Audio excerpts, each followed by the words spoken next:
आजकल कहा जाता है कि नीतीश जी की सरकार है, कहा जाता है, मगर आपको क्या लगता है? आपको लगता है कि नीतीश जी सरकार चलाते हैं? मैं आपको बताता हूं, नीतीश जी सरकार नहीं चलाते। नीतीश जी के 3-4 साइड में 3-4 ब्यूरोक्रेट हैं, वो सरकार चलाते हैं। 3-4 अफसर लोग हैं, वो दिल्ली से ऑर्डर लेते हैं, मोदी जी से ऑर्डर लेते हैं और बिहार की सरकार चलाते हैं।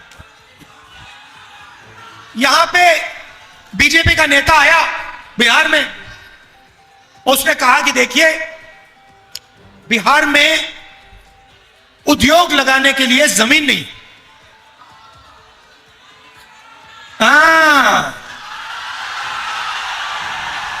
बिहार में उद्योग लगाने के लिए जमीन नहीं है, मगर अदानी के लिए जितनी जमीन चाहिए ले लो। आप देखना, यहां पे चंदन जी ने कहा मक्का, मछली और तीसरा दूध। मक्का, मछली और दूध। इनकी जब ये सोचते हैं बीजेपी वाले, इनकी सोच है भैया मक्का अदानी को कैसे जाए, मच्छी अदानी को कैसे जाए, दूध अदानी को कैसे जाए। इनकी ये प्लानिंग है। हिंदुस्तान की सीमेंट की कंपनियां दे दी, एयरपोर्ट दे दिए, पोर्ट दे दिए, सोलर पावर दे दिया, बिजली दे दी, डिफेंस इंडस्ट्री दे दी। ये चाहते हैं कि हिंदुस्तान का सारा धन अदानी और अंबानी जी के हाथ में हो, और हम चाहते हैं कि मक्का, मछली और दूध का फायदा बिहार के लोगों को और बिहार के किसानों को जाए।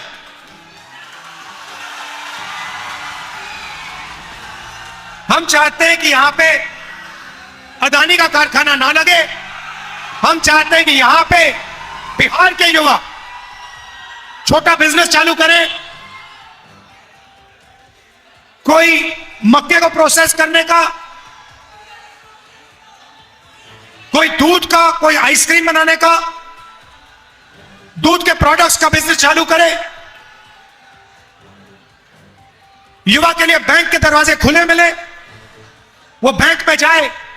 आज युवा बैंक में जाता है, बिहार का युवा बैंक में जाता है। आप जानते हो बिहार और बाकी देश के बैंक क्या कहते हैं? तुम्हें हम पैसा नहीं देंगे, तुम जाके मजदूरी करो। यह कहा जाता है बिहार के युवाओं को। आप पूरे देश में जाओ, मैं घूमता हूं, हर प्रदेश में मैं गया हूं, अरुणाचल से लेकर तमिलनाडु, जम्मू कश्मीर से लेकर गुजरात, हर प्रदेश में बिहार के युवा मजदूरी करते हैं। नीतीश जी कहते हैं, मोदी जी कहते हैं हम बिहार को बदलना चाहते हैं। अरे आपने बिहार को बदल दिया, आपने बिहारियों को देश का मजदूर बना दिया। बिहारी युवाओं को आपने दिया क्या? कॉलेज दिया, यूनिवर्सिटी दी, स्कूल दिए, रोजगार दिया? कुछ नहीं। आप भाषण देते हो, नीतीश जी को रिमोट कंट्रोल से चलाते हो, अदानी जी को, अंबानी जी को फायदा देते हो। मैं आपसे सवाल पूछता हूं, अंबानी जी की शादी देखी आपने टीवी पे? देखा ना? वहां पे आपको नरेंद्र मोदी दिखे थे ना? राहुल गांधी दिखा था? क्यों? क्योंकि मैं आपका हूं, मैं आपके लिए काम करता हूं।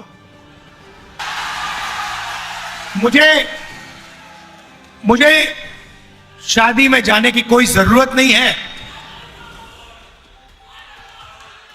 मेरा काम, अच्छा किसान मुझे घर में शादी में बुलाए, मैं पहुंच जाऊंगा। गरीब से गरीब मजदूर मुझे कहे राहुल जी मेरे घर में शादी है, आप आ जाइए, मैं पहुंच जाऊंगा। आज अभी कुछ देर पहले सानी जी और मैं तालाब में मच्छी पकड़ने गए। आज सुबह। क्यों? क्योंकि मैं चाहता हूं कोई भी हो, किसान हो, मच्छीमार हो, मजदूर हो, उसे लगे कि मेरे साथ राहुल गांधी खड़ा हुआ है।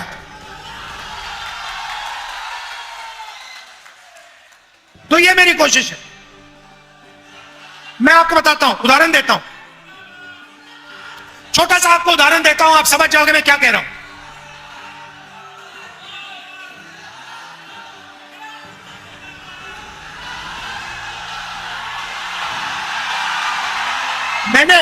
सुनो, मैंने एक एक्सपेरिमेंट किया। देखो, एक बार मैं यूपी में गाड़ी में जा रहा था, आप समझ जाओगे मेरा लक्ष्य क्या है। एक दिन मैं यूपी में गाड़ी में जा रहा था, रास्ते में मुझे मोची की दुकान दिखी और मैं रुक गया और मैंने मोची से बात शुरू की। नाम उसका चेतराम है, चेतराम मोची। मैंने उससे बातचीत की। वो मुझे कहता है, राहुल जी आप यहां आए हो, आपने मेरी इज्जत की है, मेरी कोई इज्जत नहीं करता। आप आए हो, आपने मेरी इज्जत की। फिर मैं देख रहा था वो जूता बना रहा था, उसका हुनर, उसकी तपस्या थी, पूरी जिंदगी उसने मोची का काम किया, अनलिमिटेड ज्ञान था उसका। और मैंने उससे बातचीत की। मैंने उससे कहा कि चेतराम जी एक बात बताइए,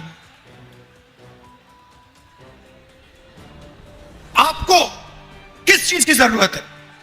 और उसने मुझे कहा, राहुल जी मेरी दुकान बंद हो रही है, मेरी दुकान बंद हो रही है। उसका बेटा कहता है, राहुल जी मैं तो पापा के साथ काम नहीं करूंगा, मैं कुछ और करना चाहता हूं। मैंने उससे कहा कि चेतराम जी आपको किस चीज की जरूरत है? उन्होंने मुझे कहा, राहुल जी मुझे एक मशीन है, अगर आपने मेरे लिए वो कहीं से मेरे लिए वो आप मशीन ले आए तो मेरी जिंदगी बदल जाएगी, मेरी एक नहीं 2-3 दुकानें हो जाएंगी। तो हमने छोटी सी मशीन, कोई बड़ी मशीन नहीं थी, छोटी सी मशीन थी, 30,000 रुपए की मशीन थी। हमने वो मशीन चेतराम जी को दी। मैं बता रहा हूं आपको, वो चेतराम जी जिनकी एक दुकान नहीं चल रही थी, जो अकेला काम कर रहे थे, वही चेतराम जी उस मशीन के साथ उन्होंने 2 दुकानें खोली महीनों में, 6 महीने के अंदर 2 दुकानें खोल के 10 लोग उनके लिए काम कर रहे थे। तो आप में हुनर की कमी नहीं है, आप में मेहनत की कमी नहीं है। आपकी जो सरकार है वो आपकी मदद नहीं करना चाहती। आप देखिए, मैं आपको उदाहरण देता हूं। अब जो प्रधानमंत्री होता है वो देश के युवाओं की रक्षा करना, उसको रक्षा करनी चाहिए। उसे सोचना चाहिए कि मैं बेरोजगारी को कैसे मिटाऊं। सही, उसको दुनिया के एक्सपर्ट्स बुलाना चाहिए और उनसे पूछना चाहिए, भैया हम रोजगार के खिलाफ कैसे, बेरोजगारी के खिलाफ हम कैसे लड़ें।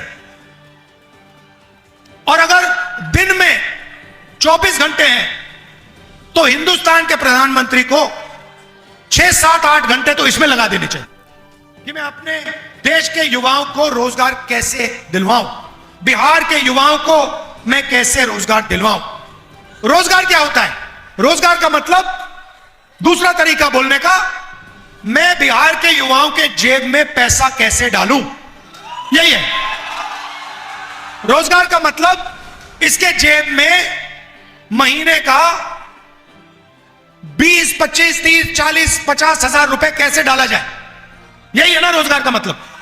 अब देखिए, अब प्रधानमंत्री यहां आते हैं और आपसे कहते हैं कि बीजेपी ने डेटा, मोबाइल फोन डेटा का दाम इतना कम कर दिया है कि आप दिन भर रील देख सकते हो। दिन भर इंस्टाग्राम पे जा सकते हो, आप फेसबुक पे जा सकते हो। आप देखो ये प्रधानमंत्री आपको क्या बोल रहा है, ये आपको रोजगार नहीं दिला रहा, ये आपसे कह रहा है कि आप रील पे अपना टाइम जाया करो, आप इंस्टाग्राम पे अपना टाइम जाया करो। जब आप रील को प्ले करते हो, सीधा उनके दोस्त मुकेश अंबानी के जेब में पैसा जाता है। शर्म आनी चाहिए प्रधानमंत्री को। वो पैसा उसको दिलवा रहा है और आपसे कह रहा है कि भैया आप अपनी पूरी जिंदगी रील देखने में लगा दो। मतलब आप सपने में रहो, सपना देखते रहो। रील सपना है, रील से आपको कोई पैसा नहीं मिलेगा, रील से आपके पेट में खाना नहीं जाएगा, रील से आपको रोजगार नहीं मिलेगा। यह सच्चाई है। मैं चाहता हूं कि यह जो फोन है इस पे पीछे आज मेड इन चाइना लिखा है, मैं चाहता हूं इस फोन के पीछे मेड इन बिहार लिखा जाए। और मैं नहीं चाहता हूं कि बिहार के युवा और उनकी ऊर्जा जाया की जाए। आपने इस प्रदेश को बनाया है, जो भी है यहां पे, जो युवा हैं, आपके माता पिता, इन लोगों ने बनाया है। सड़कें हैं, पुल है, रेलवे लाइन है, यह आपकी मेहनत से बना है। सही बात है, गलत बात है? यह आपने बनाया है। मैं बेंगलोर में जाता हूं, बिहार के लोग मिलते हैं। मुंबई में बिहार के लोग, अरुणाचल बिहार के लोग, जम्मू कश्मीर बिहार के लोग, लद्दाख गया था मैं, सड़क बन रही थी, 15,000 फुट पे सड़क बन रही थी। लेबर कौन था? लेबर आप थे। बिहार के लोग वहां पे मेहनत कर रहे थे, फटे हुए कपड़े थे, ठंड में। तो आप लद्दाख में सड़क बनाते हो, मुंबई में इमारतें बनाते हो, आईटी का इंफ्रास्ट्रक्चर बनाते हो। इंफोसिस कंपनी वहां पे जो जिस बिल्डिंग में वो रहते हैं, काम करते हैं, वो आपने बनाई है। और बिहार में आपकी सरकार आपको कुछ नहीं करने देती, आपका खून चूसती है। हम चाहते हैं कि जैसे पहले बिहार दुनिया का शिक्षा का सेंटर हुआ करता था, नालंदा यूनिवर्सिटी, पूरी दुनिया से लोग यहां आते थे, जापान से, कोरिया से, चाइना से, इंग्लैंड से, वही हम चाहते हैं। मैंने पिछली मीटिंग में कहा गठबंधन की सरकार शिक्षा पे काम करेगी, कॉलेज, यूनिवर्सिटी, सरकारी स्कूल यहां खोलेगी।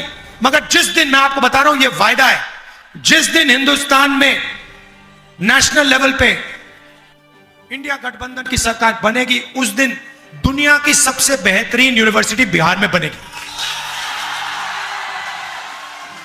मैं आपको बता रहा हूं। और उस यूनिवर्सिटी में हिंदुस्तान के बाकी प्रदेश छोड़ो, पूरी दुनिया से लोग यहां बिहार आएंगे, क्योंकि वो बिहार में पढ़ने, शिक्षा लेने आ रहे हैं। तो ये हम चाहते हैं। आप कभी दिल्ली जाओ, ऑल इंडिया मेडिकल इंस्टीट्यूट कभी गए हो? आप गए ना? उसके सामने मेट्रो है। कभी आप ऑल इंडिया मेडिकल इंस्टीट्यूट के सामने जो मेट्रो स्टेशन है, उसमें रात के समय नीचे जाके देखिए क्या हो रहा है। उसमें ठंड में 3-4 हजार लोग रात को ठंड में सोते हैं। क्यों? क्योंकि बिहार में उनको इलाज नहीं मिल सकता। बिहार के लोग ऑल इंडिया मेडिकल इंस्टीट्यूट के सामने एक दिन के लिए नहीं, इलाज के लिए 10-15 दिन, ठंड में 20 दिन मेट्रो स्टेशन के सामने। क्यों? क्योंकि सब जानते हैं कि बिहार में स्वास्थ्य नहीं मिल सकता। बिहार में लोग अस्पताल में जीने नहीं, मरने जाते हैं। तो अगर आपकी सरकार आपको रोजगार नहीं दे रही है, अस्पताल नहीं दे रही है, शिक्षा नहीं दे रही है, कॉलेज यूनिवर्सिटी नहीं दे रही है, पेपर लीक करा रही है, तो फिर इस सरकार ने आपको दिया क्या?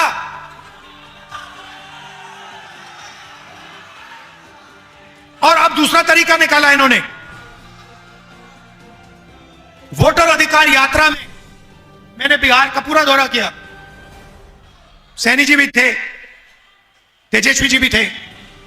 अब यह नया इनका तरीका है वोट चोरी का। ये महागठबंधन के वोटर जो हैं, इनके नाम वोटिंग लिस्ट से काट देते हैं। 100% वोट चोर गद्दी छोड़। और ये सीधा अंबेडकर जी के संविधान पर आक्रमण कर रहे हैं, क्योंकि इस संविधान की नींव आपका वोट है। अगर आपका वोट चला गया तो यह संविधान चला गया।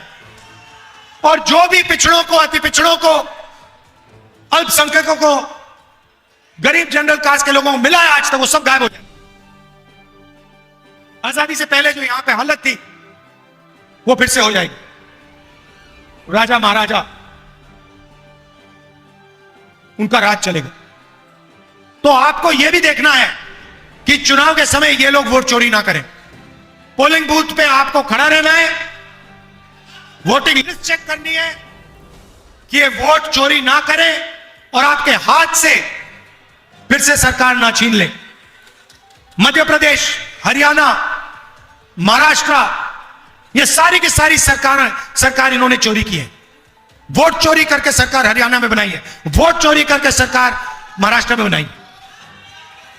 तो ये आपको नहीं होने देना है। आप यहां पे युवा हैं, चंदन यादव जी हैं, पीछे अनुपम जी भी बैठे हैं, मुझे दिख रहे हैं। आप इनका समर्थन कीजिए, भारी बहुमत से इन दोनों को जिताइए। जय हिंद, जय बिहार, धन्यवाद। हमारे न्यूज चैनल्स को सब्सक्राइब करें, लाइक करें, कमेंट्स करें, शेयर करें और घंटी का बटन प्रेस करें, ताकि आने वाली हर वीडियो और अपडेट्स की नोटिफिकेशन आप सभी को मिलती रहे। जय हिंद, जय महाराष्ट्र।